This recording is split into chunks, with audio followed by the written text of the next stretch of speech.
Things have become more and more digital nowadays. I mean, over the past 10 years, you can just see the rapid advancement and moving even just from VCRs to DVDs to now just everything's done online. And the industry, of course, that is being affected the most, I would say, at least right now, is the gaming industry. I mean, also movies as well, but this is specifically about games. There's this guy, I believe his name is, let me see, Ross Scott. He has a YouTube channel, and he really, I think it was yesterday. Yeah, it was yesterday. He released a video about kind of what's going on there with terms of these. I mean, in specific, the example he has is The Crew, and it's going to be shut down on April 1st. Which is kind of ironic, I think. Maybe April Fools. I don't know. I don't think so. But and just his overwhelming concern for people who have purchased these games, and then if they're all online and they get shut down, then you can't even access something you paid for. And so he brings up a lot of interesting points that I just kind of wanted to touch on and then give my feedback, and then also kind of wanted to hear what other people had to say on the subject. So as you can see here, we're back on Kotaku, but at least this article is, from what I could see, a little bit better than all the other ones I've read. But anyway, so it's a Ubisoft game at the center of a fight to shut down or stop. Oh my god, I can't read. Online game shutdowns. So, in an increasingly digital age, owning media outright has become less and less possible. Whether it's movies, music, books, video games, the pivot to digital has made it harder for consumers to own permanent physical copies of their favorite pieces of media. In video games, myriad titles that players have spent time and money on have been taken offline by publishers, never to be played again. Legislation around this spotty worldwide, and some companies have gotten away with raking in consumer money just to pull the plug on a game months or years down the line. However, YouTube channel Accursed Farms is starting a coordinated campaign to force stronger legislation against this practice, with Ubisoft's racing game The Crew at the center of it.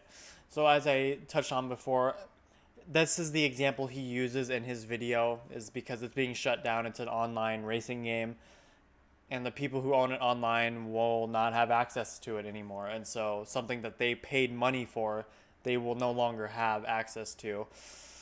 And as he goes on to say in his video, I mean, The Crew isn't even really the point of it. It's just the bringing it to light to show people that this is cause for concern, because once we start having these companies do that, who is not to say that they just keep doing it, keep releasing games that they're just inevitably going to shut down, maybe even sooner than The Crew. I think The Crew's been out for a few years now, but I mean, even games like Suicide Squad, let's say, they shut that game down. That thing just released like a couple months ago, so all the people who paid for it will no longer have it because it's a live service. You can kind of see where it just kind of gets to the point where you just don't really want to. You can't really trust the companies anymore if it's just you keep seeing this pattern play out. It says this isn't really about The Crew or even Ubisoft. It's about trying to find a weak link in the industry so governments can examine this practice to stop publishers from destroying our games.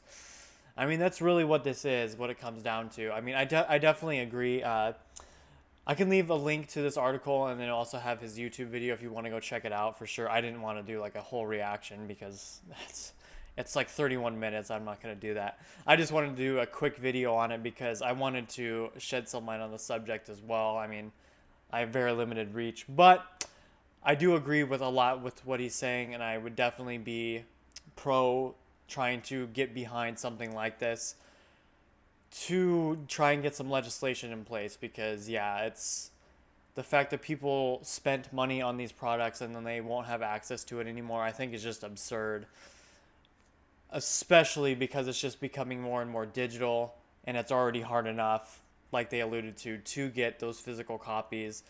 I definitely miss having the physical copies, but I also don't, because I also just like having to download it and does not worry about it. So there's pros and cons to it, of course.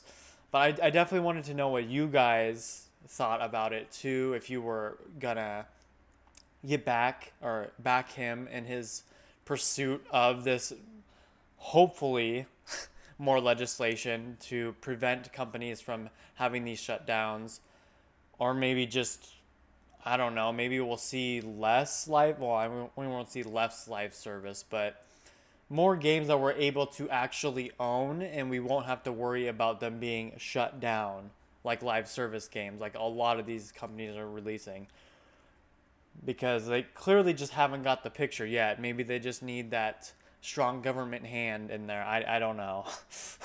Clearly, they haven't learned their example from Elden Ring and things like that, that you don't need to have an online game for it to be good. But it's one of the drawbacks of capitalism, even though it's my favorite. It's just, unfortunately, some people just want to abuse it to make money. And by some, I mean almost all of them. But that's why we also just need that government interference, good interference anyway, in that to just kind of have those guardrails in place. Not overabundant. I don't want to make this super political, but just to kind of guide the companies along to where it needs to be, so we don't have examples like this Crew, or I wouldn't even be surprised if Suicide Squad shuts down, because there ain't nobody playing that game. It's just bad. It's just bad. But anyway, yeah, let me know what you guys think about it. I definitely want to get more interaction, especially on this guy's channel for sure. I have seen a couple of the bigger YouTubers react to it, so I hope this gets more and more traction, because it'd be a step in the right direction for people and owning games again, if you will. But anyway, if you guys liked the video, make sure to leave a like, and I hope to see you guys around. Peace.